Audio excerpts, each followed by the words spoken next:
So guys, আমার কাছে নতুন এলইডি বোর্ড এসেছে, বাল্ব এসেছে রিপেয়ারে। এটা অনেক সময় রিপেয়ার হয়, অনেক সময় হয় না। সো এটা 25 ওয়াট বাই সুরিয়া। জেনারেলি এর ডিওবিটা পুড়ে যায়,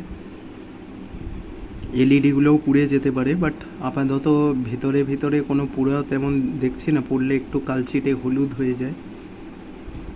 তখন যাদের এসএমডি এলইডি সোল্ডারিং স্টেশন আছে তারা এলইডি বাল্ব মেরামত করে দিতে পারবে সহজে, বাট আমি হট আয়রন ইউজ করি, সো আমি পারবো না। সো গাইস, এই ডিওবিটা খারাপ হয়েছে সম্ভবত। সো আমার কাছে এই মুহূর্তে ডিওবি ছিল না, টিউবলাইটের ডিওবি আছে। এগুলো এক একটা 40 টাকার মতো দাম হয়। এটা দিয়ে দেখবো এলইডিটা চলে নাকি। সো গাইস, আমার কিন্তু ঝালাইয়ে সোল্ডার করা কমপ্লিট। এবার টেস্টিংয়ে পালা যে ঠিক আছে কিনা, কারণ অনেক সময় এই বোর্ডটাও পুড়ে যায়। আমার ড্রাইভার তো ঠিক আছে। সো লাইটটা কিন্তু সোল্ডার করা হয়ে গেছে। এবার পাওয়ার দেওয়া পালা, না ফাটলেই হলো। ডাইরেক্ট লাইন করা আছে, কারণ সিরিজ টেস্টটা কাজ করবে না। জয় মা কালী। চলেছে। সো গাইস, দেখতে পাচ্ছ পুরোটা সাদা করে দিয়েছে উপরে। Power up 25 watt.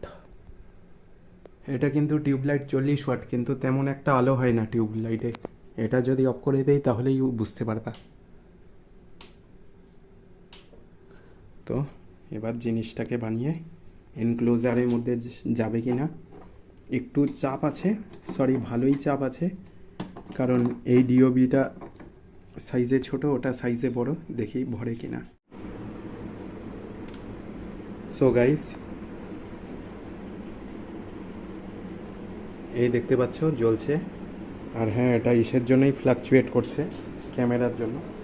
আদারওয়াইজ লাইটটা ভালো। রিপেয়ার হয়ে গেল। আর আমি যদি এখান থেকে সুইচ অফ করি, পুরোটা ডার্ক হয়ে যাবে।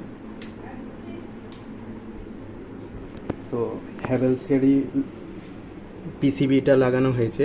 এটাকে বলে LED driver circuit.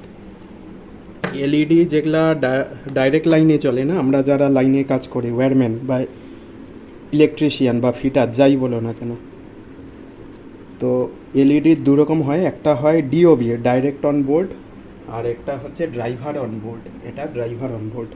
Generally driver on বোর্ডগুলো বেশি লাস্টিং হয়, গ্যারেন্টিড প্রোডাক্ট আসে।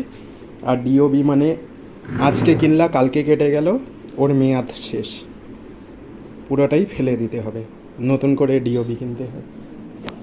তো চলো দিয়ে আসি জারবাল তার ওনারকে।